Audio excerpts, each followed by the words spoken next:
Et salut la team rue des joueurs, bonjour à tous. On se retrouve pour notre vidéo du mercredi après-midi. Comme d'habitude, on va analyser la carte du jour, une petite carte NBA. On va pas se mentir, il y a certes 9 matchs au programme, mais très peu de belles cotes,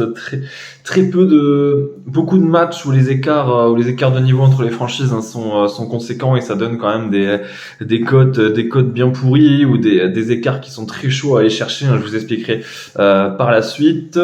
Nous en partir avec BetClick aujourd'hui. BetClick qui nous propose un bonus jusqu'à 100 € remboursés en crédit non retirable si le premier pari est perdant. Et n'oubliez pas de renseigner le code promo RDJ en majuscule. Vous avez tout le descriptif en dessous de la vidéo.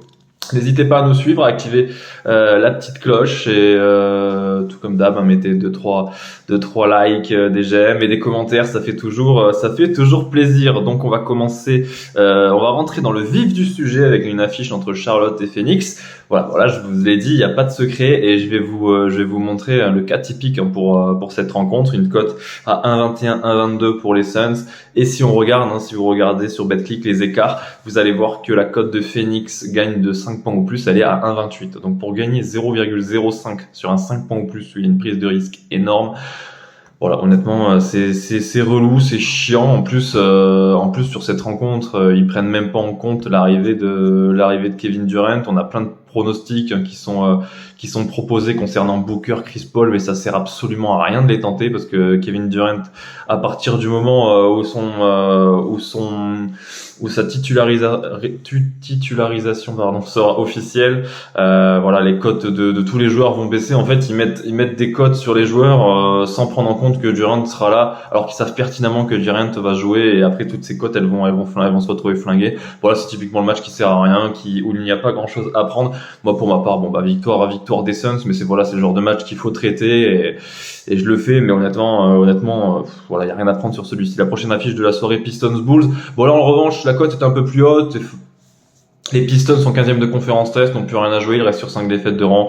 Chicago est certes en back-to-back, ils ont perdu hier soir, mais Chicago doit le faire quand même. Chicago, avant son revers contre Toronto, restait quand même sur de belles performances. Ils avaient remporté 2 matchs. Avec un écart de 20 points au minimum contre les Nets et contre les Wizards. Là, ils sont un peu plus en difficulté depuis cette défaite, mais bon, contre Détroit, ça doit le faire tous les jours, d'autant plus que Chicago est dans la course au play-in. Heat Sixers est notre prochaine affiche de la soirée. Heat Sixers, une rencontre qui a eu lieu chez les Sixers, il y a 48 heures, les deux équipes se rejouent mais cette fois-ci à Miami, une rencontre qui avait été remportée par Miami justement. En déplacement. Là, à la maison, je vois pourquoi le Heat n'arriverait pas à renverser cette équipe de Philadelphie. Ils ont le groupe presque au complet, mis à part l'absence de Kyle Lowry. Je vois pas trop pourquoi il pourrait. Miami pour moi devrait le faire tous les jours. Max Strus est incertain, mais bon. C'est un joueur de rotation. Kevin Love sera présent et jouera son 4e match avec Miami. Oui, bon, moi je vois bien une belle petite victoire de Miami à la maison pour une cote qui plus est très intéressante de 2 ou plus. La 4e affiche de la soirée, New York-Brooklyn, le derby de New York. C'est sympa quand même pour New York. Je sais pas si vous vous souvenez, tout le monde se foutait un peu de leur gueule il y a 3 ans et demi, au moment où après dans les médias, New York avait annoncé Durant, Irving, Harden, ils avaient annoncé que des gros noms. Finalement, ils s'étaient retrouvés avec James Harden et cette année avec Jalen Brunson. Donc aucun gros nom avait rejoint New York, mais au final, quand on regarde ce qu'a fait Brooklyn et ce que fait New York à l'heure actuelle, le projet de New York est bien plus viable, bien plus collectif, contrairement à Brooklyn qui va complètement s'éteindre au fur et à mesure des mois et probablement des années. On va avoir 2-3 années de reconstruction du côté de Brooklyn. Voilà, New York tous les jours dans cette salle doit le faire. En plus, Brooklyn a une place mine de rien qui est intéressante pour New York. Brooklyn est toujours 6e de conférence Ouest. On le sait, le 6e spot est directement qualificatif pour les playoffs.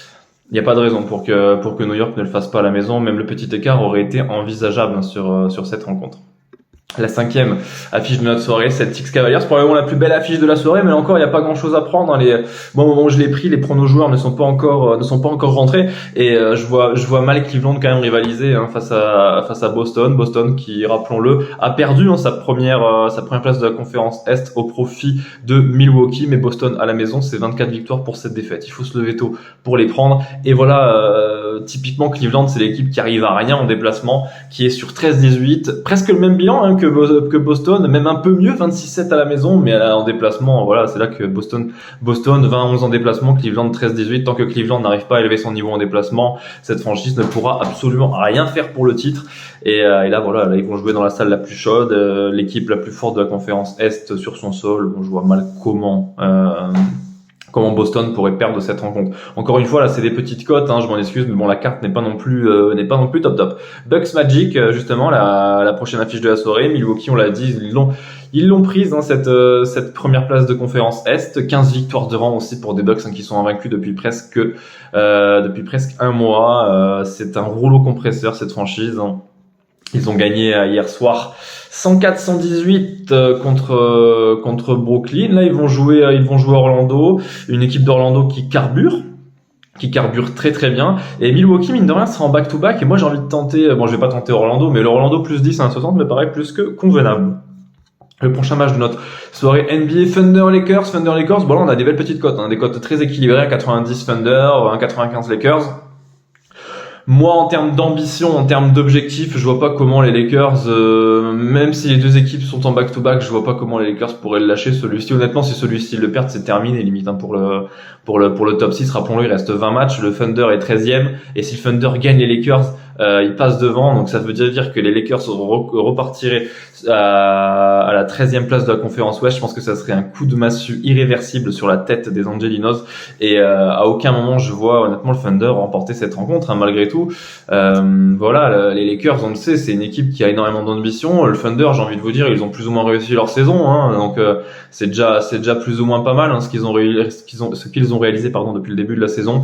Les Lakers n'ont pas le droit de déconner, j'ai envie de vous dire, ce soir, ils sont obligés de taper OKC. Pour une cote à 2,00 en plus chez certains bookmakers.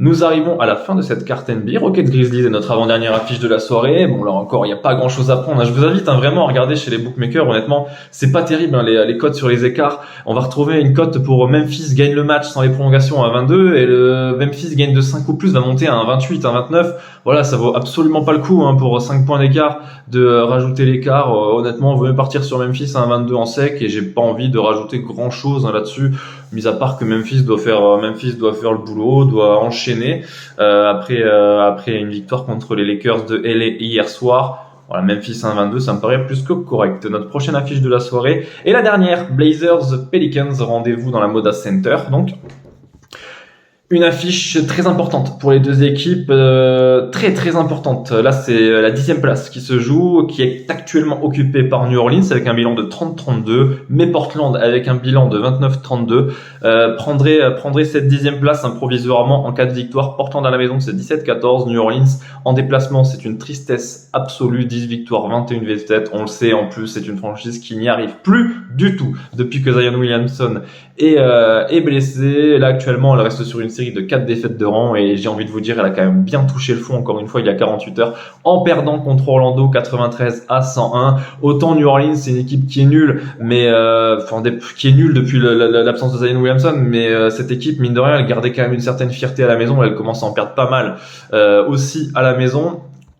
Moi, je la sens pas, cette équipe, je sens pas du tout, je vois pas comment elle pourrait remonter la pente. En revanche, l'année prochaine, va falloir l'attendre, hein, cette franchise de New Orleans. On le sait, en plus, elle peut échanger à tout moment son tour de draft 2023 contre celui des Lakers, hein. Si les Lakers font 12-13, ça peut être vraiment pas mal pour eux.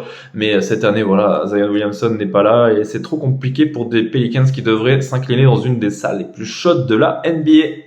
J'en ai fini pour ma part. Petit rappel, il n'est pas nécessaire de miser des grosses sommes pour se faire kiffer, les amis. Et voilà, en l'occurrence, j'ai pas de grosses cotes à vous proposer, hein, pour mettre une pièce de 2-3 euros. Hier, dans la partie rédac, on a passé la victoire des Spurs de San Antonio à Utah. Bah là, typiquement, c'est le genre de pari, on peut mettre 2 euros. Et c'est pas trop mal, hein, ça peut nous monter à 8,50 sur une cote à 4,40. Voilà, j'en ai terminé les amis, je vous souhaite une excellente soirée en NBA et je vous dis à vendredi. Ciao ciao.